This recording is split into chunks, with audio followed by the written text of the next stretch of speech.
Olá, tudo bem? Eu sou o professor Marcos e vamos tratar aqui, dando continuidade, na disciplina Educação Especial para a turma de Pedagogia. Vamos lá? Então, como nós abordamos em aula anterior, ou em aulas anteriores, chegamos a falar sobre a questão da tecnologia, comunicação inclusiva aí. E hoje daremos sequência. Inicialmente, abordaremos apenas, de forma breve, não no conteúdo, mas para fazer saber algumas questões de leis, mediante nossa legislação brasileira e de fora também, de outros países aí. Então, aqui no Brasil, por exemplo, em questão de legislação, tem o decreto 7.612, de 17 de novembro de 2011, que trata ou institui o Plano Nacional dos Direitos da Pessoa com Deficiência, Plano Viver Sem Limite. Então tá aí o endereço, caso haja a intenção de saber mais sobre ou do seu conteúdo na íntegra, é só acessar.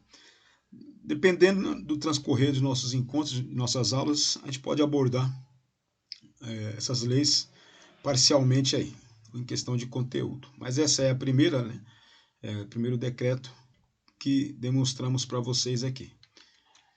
Tem também o decreto número 6.949, de 25 de agosto de 2009, que promulga a Convenção Internacional sobre os Direitos das Pessoas com Deficiência e seu protocolo facultativo, que foi assinado em Nova York em 30 de março de 2007.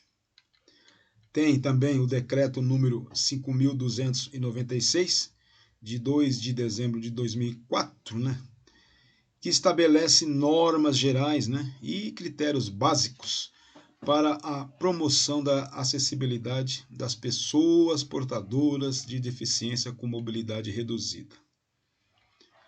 O decreto 3.956, de 8 de outubro de 2001, que também promulga a Convenção Interamericana para a Eliminação de todas as formas de discriminação contra as pessoas portadoras de deficiência. Em questão ao acesso de alunos com deficiência às escolas e classes comuns da rede regular, tem esse documento, nessa cartilha, a cartilha da Procuradoria Federal dos Direitos do Cidadão, que foi lançada em setembro de 2004, que também está disponível na rede, até mesmo em formato PDF aí. Então, se quiserem saber mais sobre, acessem esse endereço e leiam a sua íntegra. O Ministério de Ciência e Tecnologia lançou a chamada pública Ação Transversal, Tecnologias Assistivas, seleção pública de propostas para apoio a projetos de pesquisa e desenvolvimento de tecnologias assistivas para inclusão social de pessoas portadoras de deficiência, também, no caso de idosos. E isso foi em setembro de 2005. Lembre-se que quando a gente fala de inclusão, fala-se de tecnologia assistiva, comunicação alternativa, não é só para as crianças, os jovens, os adultos, tem principalmente as questões dos idosos também aí. Em questão a outros países, tem esse ADA, que é o ADA, American with Disabilities Act, que foi um documento lançado lá nos Estados Unidos, Então, mas esse, no caso aí, está em inglês, Mas também vale verificar o seu conteúdo, Haja vista que entre as tecnologias assistivas nós temos também os recursos, de traduções aí. O Word tem disso, o Google tem disso, Então fica muito fácil hoje você ler, ter acesso ou saber do conteúdo de outras línguas aí. Afinal, nós estamos falando de tecnologia assistiva, ou comunicação alternativa. Agora, algumas categorias de tecnologia assistiva, que tem um total de 11, né? Nós vamos ver, de certa forma, assim, rapidamente, né? Quais são elas, né? Mas vamos comentar algo antes disso. Então, a classificação que segue foi escrita originalmente em 1998 por José Tonoli e Rita Berschke, né? E sua última atualização é de 2017. Esta proposta de classificação, né, foi desenhada com base nas diretrizes gerais da ADA, né, aquele último documento que nós vimos anteriormente aí. Em outras classificações utilizadas em bancos de dados de tecnologia assistiva, né, OTA, e especialmente a partir da formação dos autores no programa de certificação em aplicações da tecnologia assistiva, né, lá do ATACP, né, da California State University, Northridge, né, College of Extended Learning and Center on Disability.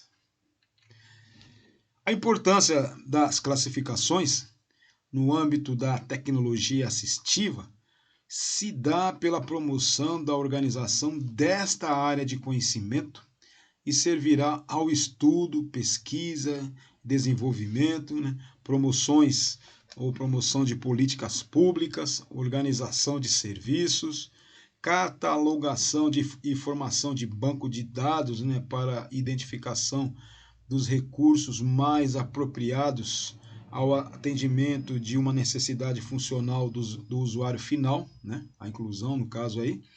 E tá aí, a primeira classificação, que é a classificação número 1, óbvio, né? Que diz respeito a auxílios para a vida diária. Então tem a figurinha, né? Tem um desenho ali ilustrativo do que seria. Então, do que se trata? Trata-se de materiais e produtos para auxílio, né, ou auxiliar as tarefas rotineiras, né, tais como comer, cozinhar, vestir-se, tomar banho e executar necessidades pessoais, né, manutenção da casa e etc. Né. Também nesta categoria, né, auxílios para a vida diária, estão materiais e produtos que têm como objetivo possibilitar a execução com autonomia, né, de tarefas diárias, como alimentação, higiene pessoal, manutenção dos ambientes em que se vive e etc., né, por pessoas com deficiência. A segunda classificação, né, categorias, no caso também aí, o CAA, né, CAA, né, em português e em inglês CSA, que seria, né, que é no caso comunicação aumentativa, né, suplementar e alternativa, né? Você já deve ter visto aqueles computadores, né, que ampliam, né, a letra, as palavras, né? Então o que são, né? São recursos eletrônicos ou não que permitem a comunicação expressiva e receptiva das pessoas sem a fala ou com limitações, né, da mesma. São muito utilizadas as pranchas, né, de comunicação com os símbolos de PCS, né, PCS ou BLIS, né, além de vocalizadores e softwares dedicados para este fim. Tem as questões dos recursos de comunicação alternativa ou suplementar, são dispositivos que possibilitam ou facilitam os processos comunicativos para pessoas com dificuldades de fala. São exemplos de dispositivos utilizados com essa finalidade: as pranchas, né, de comunicação, com os sistemas de pictogramas, né, como os PCS e os BLIS, os vocalizadores e os softwares que desempenham as funções de um vocalizador. A outra classe, né, outra classificação, número 3, diz respeito a recursos de acessibilidade ao computador. São equipamentos de entrada e saída, né, input, output, de síntese de voz, Braille, por exemplo, auxílios alternativos de acesso, ponteiras de cabeça, de luz, teclados modificados ou alternativos, acionadores, softwares especiais, né, de reconhecimento de voz, etc., que permitem as pessoas com deficiência a usarem o computador. São recursos de acessibilidade ao computador, como equipamentos e softwares, né, que facultam às pessoas com deficiência o uso desse dispositivo com autonomia. Estão nessa categoria equipamentos ou sistemas de processamento de dados, de entrada e saída de informações alternativos, como teclados modificados, acionadores de mouse, aplicativos de varredura de tela e reconhecimento de movimentos, né? Ou voz como comando, os leitores de tela Braille ou com sintetização de voz, entre outros. A classificação número 4, né, que diz respeito a sistemas de controle de ambiente, são o que são, né? São sistemas eletrônicos que permitem às pessoas com limitações motolocomotoras, né, controlar remotamente aparelhos eletrônicos, né, sistemas de segurança, entre outros, né, localizados em seu quarto, sala, escritório, casa e arredores. Esse tipo de tecnologia assistiva é representado por sistemas de controle remoto que permitem que pessoas com dificuldades locomotoras, né, gerenciem, por exemplo, aparelhos eletroeletrônicos, sistemas de segurança e climatização. A classificação número 5 trata de projetos arquitetônicos para acessibilidade, que são adaptações estruturais, né, e reformas na casa e ambiente de trabalho, né, através, né, de rampas, elevadores, adaptações em banheiros, entre outras, né, que retiram ou reduzem as barreiras físicas, facilitando a locomoção da pessoa com deficiência. Nessa categoria estão todos os tipos de adaptações estruturais, né, feitas em um ambiente com o objetivo de torná-lo acessível a pessoas com alguma deficiência que tenham dificuldades locomotoras. São exemplos de projetos arquitetônicos, né, para acessibilidade, as rampas e elevadores como alternativas ao acesso pela escada e as adaptações em banheiros, né, como a colocação de barras laterais junto ao sanitário e a adequação, né, da altura do lavabo, por exemplo. A classificação número 6 diz respeito a órteses, né, e próteses, que troca ou ajusta, né, a troca ou o ajuste de partes do corpo, faltantes ou de funcionamento comprometido, por membros artificiais ou outros recursos ortopédicos, né, talas, apoios, né, entre outros aí. Inclui-se os protéticos para auxiliar nos déficits ou limitações cognitivas, como os gravadores de fita magnética, né, que na verdade nem existe mais, mas era um meio, um recurso, né? Hoje você tem até mesmo celular, né, aplicativos, né, ou digital, que funcionam como lembretes instantâneos. As órteses e próteses são aparelhos que ajudam a aprimorar os movimentos de pessoas que perderam algum de seus membros ou têm alguma dificuldade motora, né? As órteses são equipamentos que imobilizam ou auxiliam, né, os movimentos de braços, pernas e mãos. E as próteses, aparelhos, né, que são aparelhos que substituem ou corrigem, né, ou ampliam uma função natural.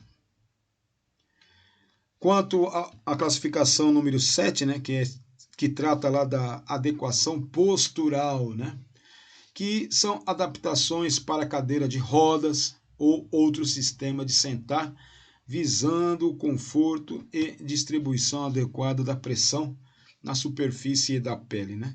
Almofadas especiais, assentos e encostos anatômicos, bem como posicionadores e contentores, né? Contentores, né? Que propiciam maior estabilidade e postura adequada, né? Do corpo através do suporte e posicionamento de tronco, cabeça e membros. Esta categoria, né, adequação postural, essa categoria trata especificamente da adequação postural, que abrange adaptações que proporcionam conforto, estabilidade, suporte, né, e posicionamento adequado a pessoas com dificuldades motoras ou com movimentação involuntária, né, por exemplo. Almofadas, assentos e encostos anatômicos e contensores são exemplos de tecnologias assistivas classificadas nessa categoria. A classificação número 8, né, aborda as questões de auxílios de mobilidade. Cadeiras de rodas manuais, né, e motorizadas, bases móveis, andadores, scooters de 3 rodas e qualquer outro veículo utilizado na melhoria da mobilidade pessoal. Como auxílio, né, de mobilidade, estão categorizados equipamentos que facilitam a locomoção de pessoas com deficiência. Exemplos, né, desse tipo de tecnologia assistiva são as cadeiras de rodas, né, manuais ou motorizadas, né, os andadores, né, e as scooters, como já foi falado, de 3 rodas. A classificação número 9 é auxílios para cegos ou com visão subnormal, né? Auxílios, né, para grupos específicos que incluem lupas e lentes, né? Braille para equipamentos com síntese de voz, grandes telas, né, de impressão, sistema de TV com aumento para a leitura de documentos, publicações e etc. Essa categoria abrange qualquer equipamento capaz de possibilitar a apreensão de informações para pessoas cegas ou com baixa visão, como lupas, lentes, braille e aparelhos com sintetizadores de voz, grandes telas de impressão e sistema de TV com aumento para a leitura de documentos. A questão do auxílios, né, de auxílios para surdos ou com déficit auditivo. Auxílios que incluem vários equipamentos, né, infravermelho, FM, etc., né, aparelhos para surdez, telefones com teclado, né, teletipo, TTY, TTI, né, sistemas com alerta táctil visual, entre outros, né. Essa categoria abrange qualquer equipamento capaz de possibilitar a apreensão de informações para pessoas surdas ou com baixa audição, né? Então, de novo, né? Aparelhos para surdez, telefones com teclado teletipo, né? O TTY, e sistemas com alerta táctil visual são exemplos de tecnologias assistivas classificadas, né, dentro dessa categoria. E a última, né, categoria, que é a 11, adaptações em veículos, acessórios, né, e adaptações que possibilitam a condução do veículo, elevadores para cadeiras de rodas, caminhonetas, né, modificadas e outros veículos, né, automotores usados no transporte pessoal. Nessa categoria estão classificadas modificações e adaptações que permitem o uso autônomo, né, de veículos automotores para transporte pessoal por pessoas com alguma deficiência física ou mobilidade reduzida. Alavancas, né, adaptadas na direção e elevadores para cadeira de rodas são exemplos desse tipo de tecnologia assistiva. Então, por hoje é isso, né? O conteúdo de nossa aula desta disciplina. Muito obrigado e até a próxima.